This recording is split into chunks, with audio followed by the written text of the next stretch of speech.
Shankoreetu jaalalli kee ana misha. Araada buna caalu yaadamata jaalallamaadha. Malankabaa kasina caalu Shankoreetu jaalalli kee ana misha.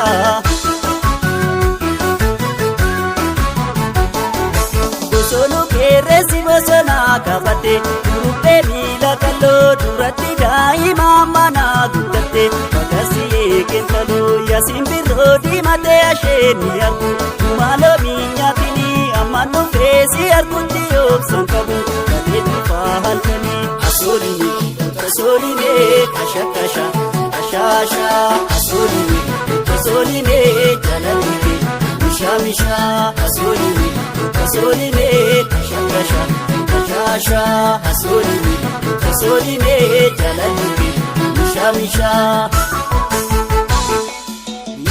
Mukametti damanito eenyummaa murashoolee maaloo dukarigaa ta'u akka garaa ofii haarasaato eenyu ta'ee bulashoolee maaloo akka garaa ta'u yaa osolee jedhu damanito jallutti maangallashoolee maaloo gara dandii jalaa maal godhinuun jedhu yaa magaalee erga wajjaalannashoolee maaloo wajjiniin gallaa Asooline kasha asooline jaalalli misha asooline kasha asooline jaalalli misha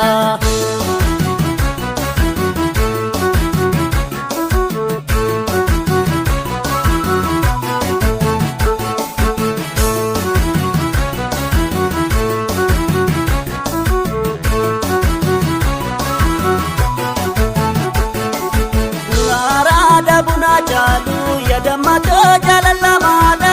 Malankabaa kasina caalu Shankoreetu jaalalli kee ana misha. Araada buna caalu yaadamata jaalallamaadha. Malankabaa kasina caalu Shankoreetu jaalalli kee ana misha.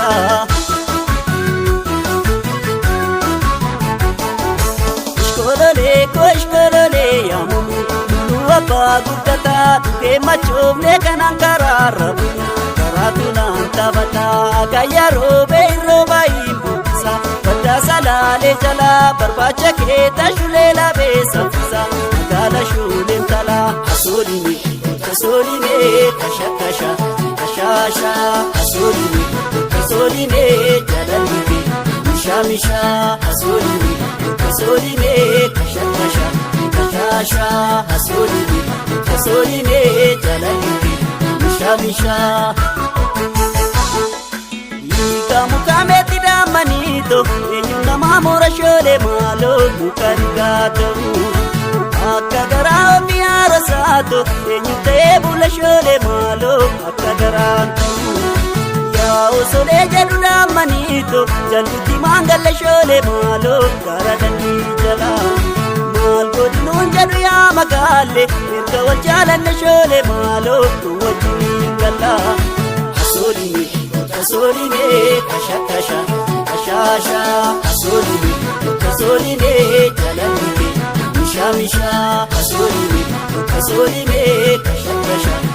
kasha asooline jaalalli misha asooline kasha asooline jaalalli misha